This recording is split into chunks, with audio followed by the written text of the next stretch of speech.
د بڼو غشو او تورو ذکر کیږي د بڼو غشو او تورو ذکر کیږي شیخ چې خاندي نو د هورو ذکر کیږي د بڼو غشو او تورو ذکر کیږي شیخ چې خاندي نو د هورو ذکر کیږي میخانه کې د انګور قصه شروع د په جومات کې د کجورو ذکر کیږي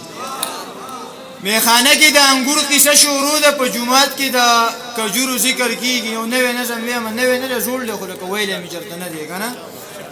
دغه یم چې سحر وختي چې پاسم او کله مونږ وکم داسې چکر لګوم ځان ته په خپل وایم خشوه چې روغ پاسې دی ډېر قیمتي پاسې دی سحر وختي پاسې دی الله دې هم رضا کو وجود دې هم تازه شو په خوشحالو روان یم ډېر په مزو روان یم خو زما خوږه یاره هلته کې ته رایاد شي یو خوا ته ډډه شمه هلته کې ښه وژاړم سترګې مې دواړه سرې شي ګریوان په اوښ کلون شي ښه ځان د زړه سپک کما چې کله بېرته راشم خلک څه داسې وایي احسان نشه کړې ده شراب یې بیا څکلي دي سترګې یې بیا سرې کړي څه چل کولی نشم خو حل ویلی نشم خلک سوالونه کوي خو زه جواب نه لرم چې ډېر مجبوره شم جو یوه ټپه وکمه جانان خپل وطن ته راشه خلک په ما د شرابي ګمان کوي ډېره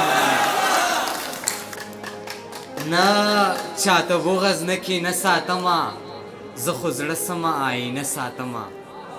نه چاته بغض نه کې نه ساتمه زه خو زړه سمه آینه ساتمه ډېرو لښکرو ته مې نشته حاجت یو څو یاران مې جانانه ساتمه ډېرو لښکرو ته مې نشته حاجت یو څو یاران مې جانانه ساتمه او خلک په زړه دلته ګزار ورکوي ځکه خپل زړه ته ډال سینه ساتمه او یو د ګلرنګ سړی نه لرې اوسه بل د بېننګ سړی نه لرې اوسه یو د ګلرنګ سړی نه لرې اوسه بل د بېننګ سړی نه لرې اوسه په نه خبره چې جګړې کوي د ببرجنګ سړی نه لرې اوسه په نه خبره چې جګړې کوي د ببرجنګ سړی نه لرې اوسه تابانه خپله سینه ارته ساته په زړه د تنګ سړی نه لرې